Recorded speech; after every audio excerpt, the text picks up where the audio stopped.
কি বলতাম, সময় অসময়ে আমার ছেলে এটা যে কত কিছু মনে বলবে, বুঝছেন। আসসালামু আলাইকুম, কেমন আছেন সবাই? আশা করছি সবাই ভালো আছেন। আলহামদুলিল্লাহ আমিও ভালো আছি।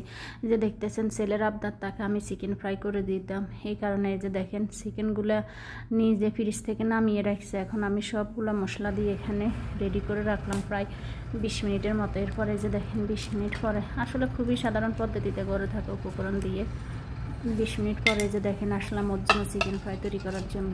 আর আমি এখানে 1 কাপ পরিমাণ লিকুইড দুধ নিয়ে আর একটা ডিম ভেঙে নিলাম চিকেনটা চুবিয়ে নেওয়ার জন্য আর কি। ও মাঝে মাঝে এরকম করবে, মানে যেইটা খাইতে ইচ্ছে করে ওটা কিন্তু তাকে বানিয়ে যতক্ষণ পর্যন্ত না দিব ততক্ষণ পর্যন্ত তার ওই বায়নাগুলো যাবে না।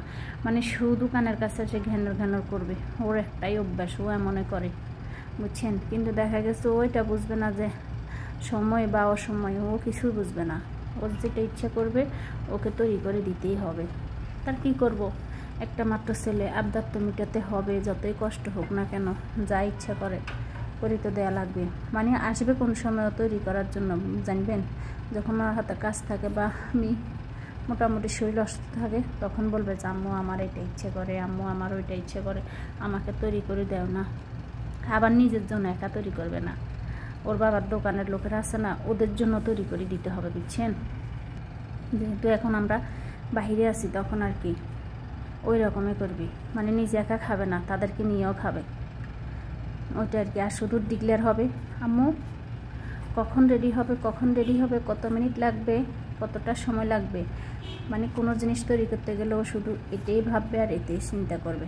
আপনাদের কার কার বাড়িতে এরকম একটা আছে আমারে কিন্তু কমেন্ট বক্সে জানাবেন কিন্তু, ওইটা আর কি। যাই হোক, এই যে দেখেন এরপর আমি এখানে সুন্দর করে চিকেনগুলোকে ফ্রাই করে গুঁড়ের ভিতরে নিয়ে দেখতেছি, এই যে দেখেন। আর আমি এখানে সবগুলো লেগ পিস নিয়েছি, নেওয়ার পরে যে দেখেন আমার পিসগুলো, এখন আমি এগুলোকে কিছুক্ষণ রেখে দিয়ে চুলার উপর একটা কড়াই বসে পরিমাণ মতো তেল দিয়ে দিলাম। তেলটা যখন দেখলাম গরম হয়ে গেছে তখন আমি চিকেন ফ্রাইগুলো দিয়ে দিলাম এখানে। আর আমি এই ফ্রাইটা একেবারে মিডিয়াম, একেবারে লো হিটে ভাজবো, যাতে করে ভিতরের মাংসগুলো সুন্দরভাবে সিদ্ধ হয়ে যায়, কাঁচা না থাকে। আসলে অনেক সময় বাজার থেকে আনলে যে চিকেন ফ্রাইগুলো, ওইগুলোর ভিতরে কিন্তু আমার কাছে কেন জানি একটু কাঁচা কাঁচা মনে হয়। এই কারণে আমি তেমন একটা বাইরে চিকেন ফ্রাই খাই না, আমি নিজে মাঝে মধ্যে বানাই, তবে যতটুকু পারি আর কি। দেখেন এগুলোকে আমি এখন সুন্দর করে মানে একটু একটু করে ভেজে নিব আর কি লো হিটে। এখন আমি উল্টে নিতেছি প্রায় 20 মিনিট পরে, আমি কিন্তু এখন এইগুলো উল্টে নিতেছি আর কি, যেটা ভিডিওটা আসলে করলে বোঝা যাবে না দেখলে, যাতে এখানে দেখেন আমি কিন্তু মিডিয়াম লো হিটে, একেবারে লো হিটে বাঁচতেছি চিকেন ফ্রাইগুলো, যেটা কিন্তু খেতেও আসলে অনেক মজা হয়েছে। আর ভিতরেও কিন্তু খুব সুন্দরভাবে সিদ্ধ হয়ে গেছে চিকেন ফ্রাইগুলো। আসলে আমরা অনেকেই দেখা গেছে অলসতার কারণে দেখা যাচ্ছে বাজার থেকে বাচ্চাদের খাওয়ানোর জন্য খাওয়াই, দেখা গেছে ওইগুলোর আসলে ডেট আছে কিনা আমরা অনেকেই হতে পারে জানি না, ডেট ছাড়া বা মোড়ামুড়ি বা জীবিত মুরগি ওটাও জানি না। যে দেখেন আমার চিকেন ফ্রাইগুলো, এরপর সস নিয়ে আসলাম আর কি। এখন ছেলেকে দিব, ওই যে খাইতেছে, এখন ও বাবাও আছে পাশে,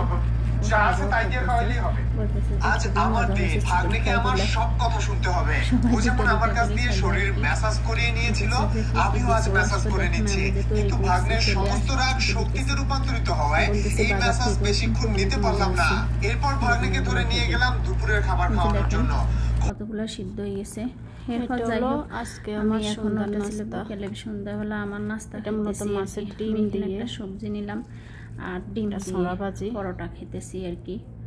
যেটা মূলত সন্ধ্যার পরে প্রায় 7:30 এই সময়টা, আসলে দুপুরে ভাত খাওয়ার পরে এই সময়টা সবাই হালকা পাতলা একটু খিদে লাগে, এই কারণে একটু খেয়ে নিতেছি। যেহেতু আমি আসলে এখানে অনেক রাত পর্যন্তই সজাগ থাকা লাগে, ছেলের বাবা আসে দেরিতে দোকান থেকে, এই কারণে আসলে ওর সাথে একসাথে খাওয়া পড়ো, তো এই কারণে একটু নাস্তা করে নিই। যাই হোক, সবাই ভালো থাকবেন, আমার চ্যানেলটি সাবস্ক্রাইব করে দেবেন। আসসালামু আলাইকুম।